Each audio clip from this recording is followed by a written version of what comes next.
Hi అండి, welcome to నాను creations. I ఎమ్ మమత. ఈరోజు అయితే నేను చికెన్ కర్రీ చేస్తున్నానండి. ఫస్ట్ అయితే హాఫ్ కేజీ చికెన్ తీసుకొని శుభ్రంగా కడిగాను. ఆ తర్వాత కొంచెం సాల్ట్ వేసాను, కొంచెం చికెన్ మసాలా వేసుకున్నాను, కొంచెం పసుపు వేస్తున్నాను.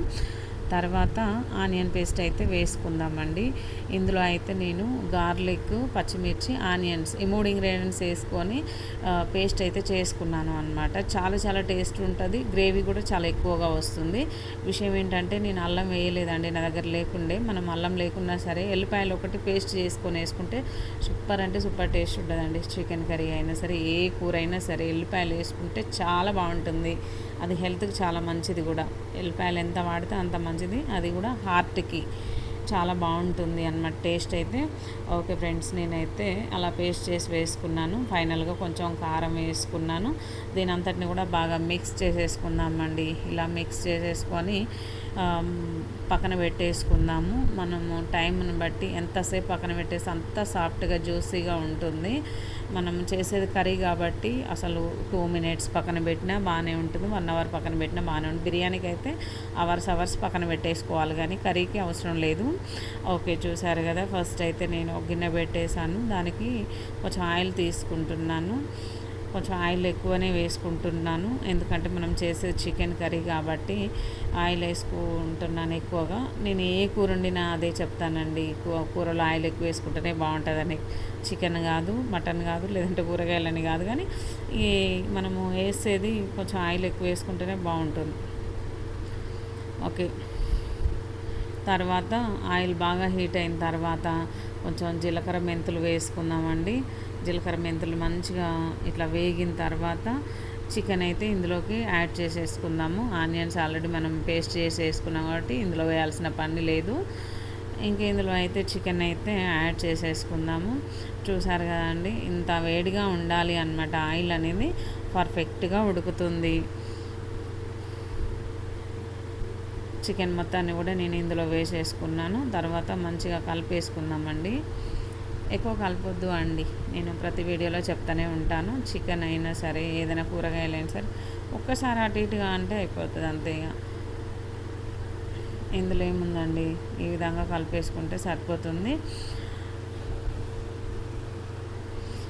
ఓకే ఫ్రెండ్స్, మూత పెట్టేసుకొని మంటని లో ఫ్లేమ్లో పెట్టేసుకొని ఒక 4 నిమిషాలు 5 నిమిషాలు ఇట్లా ఉడికించుకుందాము.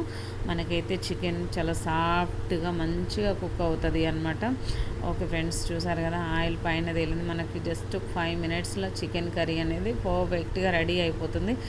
90% అయితే కుక్ అయింది అన్నమాట. ఈ విధంగా బాగా కలుపుకున్న తర్వాత ఫైనల్గా కొంచెం కొత్తిమీర వేసుకుందాము. కొత్తిమీర, పుదీనా వేసుకున్న ఆప్షనల్ అండి, అది దాంతో ఎక్కువ టేస్ట్ వస్తుందని ఒకటే, కానీ నేనైతే అసలు ఎప్పుడు వేయను అనమాట. అంత లైట్ తీసుకుంటాను. ఓకే, చూసారు కదా. ఫస్ట్ అయితే కొంచెం కొత్తిమీర, పుదీనా కడిగి పక్కన పెట్టేసుకున్నాను. దీని తర్వాత నేను బగార్ రైస్ చేయాలి కాబట్టి దాని కొరకు అన్నీ రెడీ చేసి పక్కన పెట్టేసుకున్నాను. నాకు టైంకు కొత్తిమీర, పుదీనా ఉంది కాబట్టి కూరలో వేసాను, లేదంటే నేను వేయనండి. చాలా తక్కువ యూస్ చేస్తూ ఉంటాను పుదీనా, కొత్తిమీర అనేది. రైస్లో తప్ప కర్రీలో చాలా తక్కువ అనమాట. ఓకే ఫ్రెండ్స్, ఫైనల్గా అయితే ఇంకా నేను ఇక్కడ చికెన్ అయితే నాది రెడీ అయిపోయింది. చూసారు కదండి ఎంత ఎమ్మీగా ఉందో. చాలా చాలా బాగుంటుంది. ఇది పూరీలోకైనా, చపాతీలోకైనా, దోశలోకైనా, ఇడ్లీకైనా చాలా బాగుంటుంది. వేడన్నంలోకి ఇంకా సూపర్ ఉంటుంది. బగార్ రైస్లోకి అయితే ఇంకా మాటలు లేవు అనమాట. చాలా బాగుంటుంది. అందుకే నేను బగార్ రైస్ అయితే రెడీ చేస్తున్నాను. ఓకే ఫ్రెండ్స్, ఆయిల్ పోసుకున్న తర్వాత ఆయిల్ బాగా హీట్ అవ్వాలి. తర్వాత నేనైతే ఆనియన్స్, పచ్చిమిర్చి అయితే వేస్తున్నాను అనమాట. తర్వాత బగారా మిక్స్. చికెన్ కర్రీ వండానంటే ఖచ్చితంగా బగారా రైస్ వండాల్సిందే. ఇక్కడ చూడండి, నేనైతే ఆనియన్స్, పచ్చిమిర్చి వేసాను, బగారా మిక్స్ వేసుకున్నాను. ఇవి అయితే వేగడానికి నాకు చికెన్ ఉడికినంత టైం పడుతుందండి. దగ్గర ఈ వేగాలి అంటే చికెన్ ఉడికినంత టైం పడుతుంది. ఎందుకో తెలియదు, ఆయిల్ తక్కువ వేయడం వలన, లేదంటే ఇవి పచ్చిగా ఉంటాయి కదండి, మరీ గ్రీనరీ పచ్చిమిర్చి అంటే. ఇంకా ఆనియన్స్ కూడా ఎందుకో తొందరగా వేగవు అనమాట.